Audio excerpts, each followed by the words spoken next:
अरे भाई के लिए तालियां तो बजा है। आदरणीय दादा विनेश भाई, चलो उधर पीछे आगे चलते। जय जोहार। साथियों, सम्मानीय मंच, यहाँ की भारत भूमि के खेरखुटा गांव को मेरा नमन। और यहाँ पर आया भारत भूमि का ऑनर, मूल बीज, मूल वतनी, मूल नेटिव, राजबीज को मेरा जोहार। और यहाँ पे मेरे आने से पहले ही बहुत सारे वक्ताओं ने बात रखी, सुना। कुछ भाई छोटी सरवन से आए, उन्होंने अपनी पीड़ा जाहिर की। कुछ भाई शिवगढ़ से आए, उन्होंने अपनी पीड़ा जाहिर की। और कुछ भाई अपने रतलाम ग्रामीण से आए, उन्होंने अपनी पीड़ा जाहिर की। और अपने पुण्याखेड़ी डैम और मदरिया डैम में जो आदिम जाति आदिवासी परिवार के भाई लोग जो मरने वाले हैं, विस्थापित होने वाले हैं, उन्होंने अपनी पीड़ा को जाहिर किया कि नेताओं ने जो जाजम पे फैसला लिया था वो जाजम की बात नहीं मान रहे हैं। इस बात की भी पीड़ा सामने आई। एक्चुअल में इस बात को मैं ज्यादा न बोलते हुए, जो भाइयों ने मुझे स्थानीय समस्याओं पे बोलने के लिए जो बोला है, मैं उस विषय पे चर्चा करूंगा कि जो शिवगढ़ इलाका है, इस शिवगढ़ में लगभग 1000 बीघा जमीन, 1000 बीघा जमीन शरणार्थी परिवार, गैर आदिवासी परिवार ने जोर जबरदस्ती रूप से मारकूट करके कब्जा कर रही है। हमारा पहली प्राथमिकता उस जमीन को छुड़ाना है। उस जमीन को हम कैसे छुड़ाए, इस पे प्लान होना चाहिए। एक्चुअल में वो जमीन पे नाम भी हमारा, उस जमीन पे कब्जा दूसरों का है और हमारे लोग बोल नहीं पा रहे। ये बड़ी समस्या है। मतलब कि राठौड़ी, दबंगिरी, प्रपंच, गुंडागर्दी चल रही है शिवगढ़ के अंदर। और सुनने में आता है कि ये नेता तो इस टाइप से बिक गए। बुरा लगेगा, माफी चाहूंगा मैं, क्योंकि ये जो शिवगढ़ का कुआं जागर है, इसमें 100 बीघा जमीन एक पार्टी करके कोई है कोई पार्टी करके, उस पार्टी ने 100 बीघा जमीन पे कब्जा कर रखा है और अभी बाउंड्री का निर्माण कर रहा है। हमारे गांव के लोग इकट्ठा हुए, कुआं जागर के गांव के लोग इकट्ठा हुए, तो उन लोगों के सामने अपने ही नेता खड़े हैं कि इनकी पार्टी की वकालत तो मैं करूंगा। भाई कैसी आप आदिवासियत रख रहे हो अपने दिल में? आपको जरा सी भी शर्म नहीं है कि आपके समाज आपसे भीख मांग रहे हैं, पिलक रहा है, और उसी को उनको दबा रहे हो कि आप एक गांव के लोग हमको वोट नहीं दोगे तो कुछ बिगड़ नहीं जाएगा। ये सीएम कार्यालय सेलाना के अंदर बोले गए शब्द है। उस विषय पे हमें चर्चा करना चाहिए। तो मैं कुआं जागर वासियों से कहना चाहता हूँ कि अगर आप लोग पूरा गांव अगर इकट्ठा होते हो तो कल ही उस जमीन पे आप हल डाल दीजिए, अगर उसकी जिम्मेदारी मेरे पे छोड़ दीजिए। क्योंकि भारत भूमि में जो शरणार्थी परिवार है, इमिग्रेंट परिवार है, बाहरी है, आरबीआई का परिवार है, इनका जो है आपका ये अवैध है। अगर वैध है तो कोई दस्तावेज बता दीजिए। ऐसा कोई दस्तावेज ही नहीं है कि इमिग्रेंट शरणार्थी भारत भूमि में वैध है। तो ये जो जमीन मांग रहे हैं, ये जमीन जो लूट रहे हैं, ये दादागिरी है, गुंडागर्दी है। कुछ लोग तो ऐसे केस में फंसे हुए हैं कि जमीन में नाम हमारा है और उसमें एक नौकर तैयार करके हमारे खिलाफ तैयार कर रखा है और उसको कोर्ट में ले जाके खड़ा कर दिया है कि ये आदिवासी समुदाय हम पे दबंगिरी कर रहा है। ऐसा सुनने में आ रहा है। हम लोग जब राजनीति में नहीं थे, हम लोग जब किसी पद में नहीं थे, तब हम लोग लड़ झगड़ करके ये जमीन छुड़ा लेते थे और आज ये परिणाम देखने को मिल रहे हैं। क्या यही राजनीति थी? क्या यही जाजम है? तो इस विषय पे आपको सोचना है। और शिवगढ़ में 1000 बीघा जमीन है गैर आदिवासी परिवार के पास। वो जमीन आप लोग छुड़ाने पे उन्होंने उनकी मदद करी है और मदद भी करी है। अगर आप नेता लोग साथ नहीं दे सकते हो तो विरोध मत करो। ये मेरा आपसे विनम्र अपील है कि आप साथ नहीं दे सकते हो तो विरोध मत करो, हम लोग उसको छुड़ा लेंगे। दूसरी बात, रतलाम में जो निवेश क्षेत्र की 1500 हेक्टेयर जमीन जा रही है, इसमें हमारे नेता लोगों का जो आपका स्टेटमेंट आता है कि ये जमीन हमने जब रतलाम कलेक्टर से पूछा था सरकार कौन है, वो भाग गया था। भाई आपके नेता बनने के बाद में आप ये सवाल क्यों नहीं कर पा रहे हो, मैं ये पूछना चाहता हूँ। हम लोग तो भले उलझ गए, या हम लोग असामाजिक तत्व हो सकते हैं, आप लोग ऐसा बोल करके हमको नकारते हो, पर वो आप लोग सवाल क्यों नहीं कर पा रहे हो। ये पूरा शेड्यूल एरिया है, आपका पुण्याखेड़ी एरिया जो है शेड्यूल एरिया है, 14 गांव जा रहे हैं, मजड़िया में आपके 15 गांव जा रहे हैं, और आपका रतलाम आपका जो पावर प्लांट वाला इलाका है, यह सबसे बड़ा क्रिटिकल इलाका है। अगर ये बना, बन तो रही है, अगर ये बना तो 25 किलोमीटर डायमीटर में रेडिएशन से हम लोगों को मार दिया जाएगा। इसीलिए उसका रेडिएशन जो है इस हेडलाइन तक आने वाला है, और हम लोग आने वाले 10 सालों में जिंदा रहेंगे कि नहीं रहेंगे, ये भी हमारा सवाल है। क्या हम लोग इस विषय पे चर्चा नहीं कर सकते? क्या हमारी लोग नेता क्यों नहीं मान रहे हमारी बात? इस विषय का चर्चा करने का विषय है। हम लोग कहते हैं कि कांग्रेस दिल्ली से चलता है, बीजेपी नागपुर से चलता है। मैं इन नेताओं से पूछना चाहता हूँ, तुम कहां से चलते हैं, जरा बताओ। जाजम से चलने की बात कही थी, तो जाजम से क्यों नहीं चलते हो? इस विषय पे भी सोचने योग्य बात है।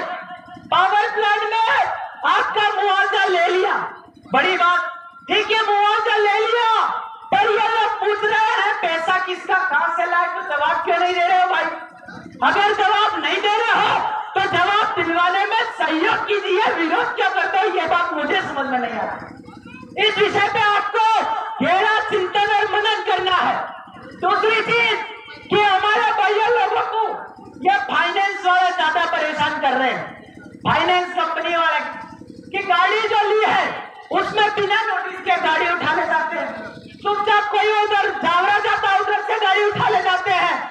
आदिम जाति आदिवासी भाइयों से मैं कहना चाहता हूं कि अगर कोई भी ऐसा आपके साथ घटना घटे तो एक बार हमको फोन लगा लीजिएगा। जो जावरा में एक खान है वो उसको अंदर करवाया है तो हम उनको भी अंदर करवाएंगे, पर डरना मत। और जो भाई कर्जे से परेशान है, जो भाई लोन से परेशान है, वो भाई परेशान होने की जरूरत नहीं है। वो लोग एक बार हमसे संपर्क करें। शेड्यूल एरिया में आपका साहूकारी अधिनियम का विस्तार नहीं हुआ है, अर्थात ये अवैध है, तो यह जितनी भी साहूकारी, भले समूह लोन हो, भले बैंक का लोन हो, बढ़िया का कर्जा हो, बढ़िया के पास रकम गिरे हो, तो भी आप हमको बताइए, हम आपको फ्री में छुड़वा के देंगे। और आपका जितना भी ये जमीन का मैटर है, डरने का नहीं। एक थांगला में हमारे पास एक ऐसा मैटर आया कि नॉन ट्राइबल था, तो गैर आदिवासी की जमीन थी। हम लोगों ने वहां ग्राम सभा किया, कार्यक्रम किया, और उस जमीन पे आदिवासी आपका 34 बीघा जमीन पे कब्जा किया। आज गेहूं उग रहे हैं। हिम्मत का काम है दोस्तों, भाइयों की आपको लड़ना होगा। हम लोग भारत भूमि के ओनर है, मूल बीज है, मूल वतनी है, राजनो बीज है। ये बाहर आवेला, ये 12 बीज है, ये 12 बीज बाहर में आवेला। राते 12 बजे आया, 12 राशि है, 12 इना महीना है, 12 इना घंटा है, 7 ने 12 वरालिन, 7 नो 12 है, 84 लाख नो हिसाब बता लिया है। तो आदिम जाति आदिवासी परिवार को अपना हिसाब का हिसाबिक पुरुष बढ़िए, और तो जाकर के हम लड़ाई जीत सकते हैं। इसलिए आप सब लोग भाई लड़ाई को अंजाम दीजिए। नेताओं के भरोसे तो ऐसा मंच पे सुनने को मिल रहा है, वैसा ही आज भी मिलेगा और अगले 5 साल बाद भी मिलेगा। आदिम जाति आदिवासी परिवार राजबीज है, राज करनी है। हम लोग एक शब्द पे हमारी बहस होती है, वो है लोकशाही। तो लोकशाही और राजबीज में फर्क है कि लोकशाही मतलब सब मिलके डालते हैं तो एक निकलता है, अर्थात वेश्या की औलाद, इसको बोलते हैं लोकशाही। एक माँ और एक बाप जब मिलते हैं तो एक बच्चा पैदा होता है, इसको बोलते हैं राजबीज। ये है आदिवासी, ये लोकशाही वाला आदिवासी नहीं, आपको पार्टी संगठन वाला आदिवासी नहीं। हम भ्रमित है, भ्रमजाल में फंस चुके हैं। इस पे आप सब भाइयों को और भाइयों से निवेदन है कि आप लोग सहयोग कीजिए और इस मिलकर के इस आदिम जाति आदिवासी समुदाय को इस भ्रमजाल से हम निकालने का प्लान करेंगे। और आपका जो बारंबार पुलिस हमको परेशान कर रहा है, एक बार एक केस में हमने जज साहब को अवगत कराया या लिखा कि जज साहब आदिम जाति आदिवासी समुदायों को के ऊपर किसी प्रकार का कोई कानून लगता नहीं लगता। लिटरली एक ऐसी घटना घटी कि अगली तारीख पे जज साहब ने वो केस ही गायब कर दिया, ना अगली तारीख लगी ना अगला कुछ हुआ। तो ये ऐसा हो सकता है, पर आपका जो जागरूकता का लेवल है वो बढ़ाइए। अभी राजस्थान में 42B के तहत संशोधन आया है, वही आपका 165 है। आपका MP में संशोधन होने का ज्योतिरादित्य सिंधिया बोला है, तो उस पे आप ध्यान रखिएगा और लड़िएगा, क्योंकि जमीन से समाज है। तो जमीन अगर चली गई तो हमारा समाज खत्म हो जाएगा। तो इन 12-20 वालों को, शरणार्थी वालों को आप इलाज करिए। आपको जो भी समस्या लगती है किसी जानकारी की, कोई नेता आपकी बात नहीं मानता है तो हमको बताना, उसके घर के आगे जूते लेके पहुंच जाएंगे। आपका साथ और सहयोग रहा तो भले वो राजस्थान का हो, भले वो आपका MP का नेता हो, MP हो, MLA हो, कोई भी हो, उसके घर पहुंच जाएंगे। और रतलाम निवेश वाले भाइयों, एक दिन चेतन कश्यप का बंगला घेर लेते, बिल्कुल एक दिन चेतन कश्यप का बंगला घेर लेते हैं, क्योंकि हमारी जमीन जा रही है और जमीन जाने के बाद में मौत ही प्राप्त होने वाली है। तो भाई भटक भटक के मरने से अच्छा है रण की रणभूमि में मरा जाए। तो साथियों, बहुत सारे वक्ता है और उन सारे वक्ताओं को, सारे प्रतिनिधि को ये कह देना चाहता हूँ कि आप साथ दीजिए। असामाजिक तत्व बोल के विरोध करोगे तो तुम्हारा सत्यानाश થઈ जाए।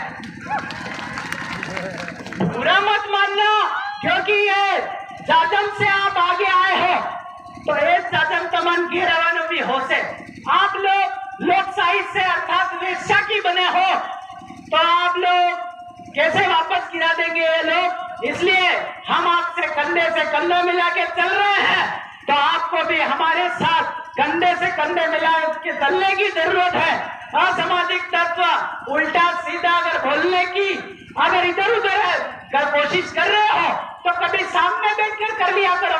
हम कहीं भाग थोड़ी रहे, रोज इधर उधर घूम रहे हैं। हम तो आपके गांव में, आपके घर पर ही हैं। और साथियों, पुण्याखेड़ी डैम और मजड़िया डैम के लिए आपको लड़ना होगा, मिलना होगा। आप लोग रतलाम के जितने आदिवासी भाई हैं, हम सब लोग एक जगह बैठ करके अपना निर्णय और अपन लेने में सक्षम हो। और ऐसी आप कोशिश करो ताकि हमको दिल्ली वालों की, हमको नागपुर वालों की जरूरत न पड़े, हम हमारा काम खुद कर ले। ऐसा मैं आपसे उम्मीद और आशा करता हूँ। कोई लोन से परेशान है, कोई कर्जे से परेशान है, कोई कैसा परेशान हो तो आत्महत्या करने की सोचना मत। आपका भाई आपके लिए खड़ा है। जोहर, जय आदिवासी, जय बिरसा। पैसा किसका, कहां से लाया? बैंक वाला। एक तो ऊपर से पानी धरती पे गिरा तो अनाज उगा, एक बाप ने पानी में बिंदु माने पेट में दड़ी हो तो बच्चे आए। क्रेडिट तो कई जगह से, बैंक वाला तू कहां से लाया? तेरी भेड़ के तेरे। जोहर। बहुत बहुत धन्यवाद आदरणीय दादा विलेश भाई खराड़ी।